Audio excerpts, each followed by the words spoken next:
சர்ச்சையான பிறகுதான் இந்த அறிக்கையை கொடுத்திருக்காரா, விளக்கம் கொடுத்திருக்கிறாரா? 24 மணி நேரத்துல நிலைப்பாட்டை மாத்திருக்கிறாரு திரு செல்வ பெருந்தகை.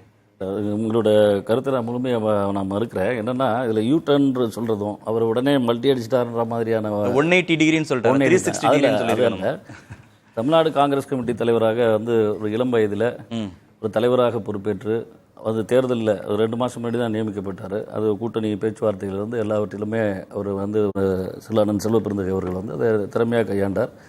தோழமை கட்சியோடு திராவிட முன்னேற்ற கழக தலைவர் மாண்புமிகு தமிழ்நாடு முதலமைச்சர் தளபதியார் அவர்கள் கூட அவர் ரொம்ப இணைந்து இணக்கமாக ஒரு அருமையான ஒரு முன்னெடுப்பை தான் அவர் பண்ணார். எந்த இடத்திலும் நீங்கள் சொல்கிற மாதிரியான ஒரு சங்கடம் இல்லை. ஒரு மிகப்பெரிய வெற்றியை பெற்றிருக்கிறோம் என்கிற ஒரு மகிழ்ச்சி எங்களுக்கு இருக்குது. அந்த மகிழ்ச்சியை தொடர்ந்த ஒரு பாராட்டு தான் நாங்கள் வந்து அதில் தீர்மானமாக வெளியாகி ஒரு வாரம் தேர்தல் முடிவு வெளியாகி முதல் மாநில பொதுக்குழு கூட்டம் அவர் தலைமையில் அவர் மாநில தலைவராக வந்த பிறகு நடக்கிற மாநில செயற்குழு இந்த வெற்றியை கொண்டாடுவதற்கு நேரம் இல்லை. அந்த வெற்றியை கொண்டாடுவதற்கு முதல் தீர்மானம் 7 தீர்மானங்கள் நிறைவேற்றினதில் அதில் அந்த இந்த வெற்றிக்கு காரணமாக இருந்த தமிழக முதலமைச்சர் மாண்புமிகு தளபதி அவர்களை வந்து பாராட்டி அந்த தீர்மானத்தை நிறைவேற்றியிருக்கோம். அதை அவர் வந்து தெளிவாக சொன்னார். அதில் வந்து அவருடைய உழைப்பை ஒவ்வொரு நாளும் அந்த தேர்தல் பிரச்சாரத்தை எப்படி முன்னெடுத்தோம்ன்றதை அவர் வந்து அந்த கூட்டத்தில் விளக்கி பேசினார். ஆனால் கட்சியை வளர்க்கணும் அப்படின்னு வரும்போது ஒரு தொலைநோக்கு பார்வையில் எவ்வளவு நாள் சார்ந்த தோழமை என்பது வேறு, கூட்டணி என்பது வேறு, எவ்வளவு நாள் சார்ந்து இருப்பது அப்படின்னு. அதாவது ஒரு தோழமை என்பது கூட்டணிக்கு வந்து ஒருத்தருக்கு சுமையா இருக்கிறது தோழமைன்னு சொல்லிட முடியாது. அவர்களுக்கு வலுவா இருக்கணும். அவர் கருத்தா இல்ல கட்சிக்காரங்க கருத்தா? கட்சியுடைய கருத்தும் இல்லை, அவருடைய கருத்து. அதை உங்க கருத்துக்களை சொல்லுங்கன்னு சொன்னார். அப்படி சொல்லுங்கன்னு சொன்னதன் அடிப்படையில் உங்களுக்கு கருத்து அமைய வேணும்னு சொல்லும்போது சில தலைவர்கள் அடுத்தடுத்து பேசும்போது அவர்கள் கருத்தை அவங்க சொன்னாங்க. அதில் ஏற்பட்ட பிரச்சனைகளை தான் நீங்க வந்து சச்சரவு ஒரு பெரிய ஒரு ஊடக இது கொடுத்துட்டீங்க.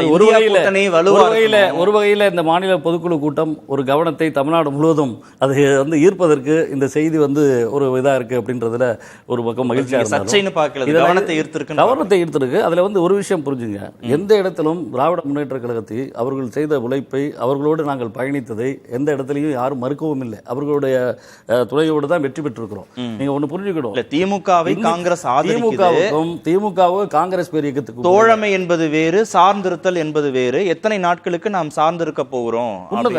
அதாவது நாங்க என்ன அதோடைய நோக்கம் நல்லா தெளிவா புரிஞ்சுங்க. இன்றைக்கு தமிழகத்தில் 3வது பெரிய கட்சி அப்படின்னா நாங்கள் காங்கிரஸ் பெரிய இயக்கம் தான், பாஜக. ஆனா இன்றைக்கு பாஜக அதை கிளைம் பண்றாங்கன்னா அதற்கு மாற்று யாரு, அதுக்கு பதிலடி கொடுக்க வேண்டியவர்கள் யாரு? அந்த இடத்துல நாங்கள் இருக்க வேண்டியது காங்கிரஸ் பெரிய இயக்கம். அங்கே எங்களை நாங்கள் வலுவா எங்களை நிலைநிறுத்திக்கிறோம். ஒரு விஷயம் புரிஞ்சுக்க, திமுக அதிமுக என்கிற 2 இயக்கங்களுக்கு அடுத்து 3வது சக்தினா ஒரு தேசிய சிந்தனையாளர்கள் நிறைய பேர் இருக்காங்க. அந்த ஆதரவு யாருக்கானது அப்படின்றத அதை வந்து நாங்க அதை தீர்மானிக்கிற அந்த உழைப்பை நாங்க இது பண்றோம். பாஜக தான், திமுக இல்ல. உண்மையிலேயே அதுல வந்து 3வது பெரிய கட்சி நாங்க. அப்ப நாங்க எப்படி அதை விட முடியும்? இன்னைக்கு ஊடகத்தில் நீங்க வந்து அவர்கள் வந்து சாதியவாத கூட்டணி மதவாத கட்சி வந்து ஒரு சாதிய அமைப்புகளோடு ஒரு பின்னணியோட இன்னைக்கு வந்து கெயின் பண்ணிட்டு நாங்க வந்து ஓட்டு விதத்தில் நாங்க உயர்ந்துட்டோம் அப்படின்னு அவங்க சொல்றதை எப்படி ஏற்றுக்கொள்ள? உங்க பிரியாரிட்டி வந்து வேறையா இருக்கணும், இந்தியா கூட்டணி வலுவா இருக்கணும், அடுத்த தேர்தல் வரைக்கும் நல்லா புரிஞ்சுங்க. இந்தியா நாடாளுமன்ற செயல்பாடுகள்ல உங்களுக்குள்ள எந்த விதமான பிணக்கு வந்துடக்கூடாது, இதெல்லாம் தான் முக்கியம் அப்படின்னு சொல்றாங்க. காங்கிரஸ் பெரிய இயக்கம் மிகப்பெரிய ஒரு சமூக பொறுப்போடு இந்தியாவில் ஒரு இந்தியா கூட்டணியுடைய இதயமா திகழ்கிற ஒரு பெரிய இயக்கம்.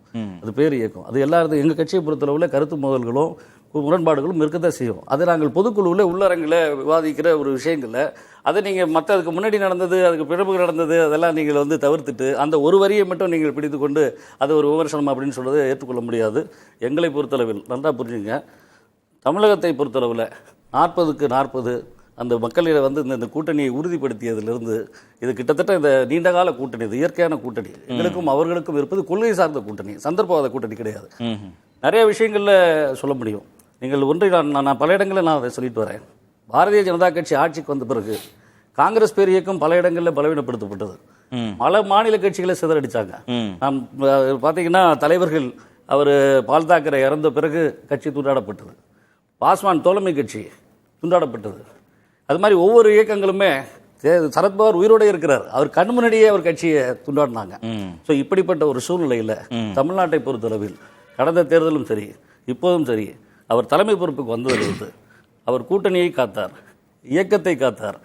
இந்த அளவுக்கு அதை வந்து உறுதியாக இருந்து அந்த விதத்தில் அந்த விதத்தில் இவ்வளவு பெரிய அறிக்கை தமிழ்நாட்டினுடைய முதலமைச்சராக இருக்கிற தளபதி அவர்கள் அந்த தலைவர் முத்தமிழறிஞர் கலைஞர் அவர்கள் மறைவுக்கு பின்னால அந்த இயக்கத்தை வலுவாக வச்சது மட்டும் இல்லை, கூட்டணியும் உறுதியாக வச்சிருந்தார். அந்த கூட்டணி பலம் தான் இன்றைக்கு ஒரு மிகப்பெரிய வெற்றியை பெற்றிருக்கிறோம் அப்படின்றது உண்மை.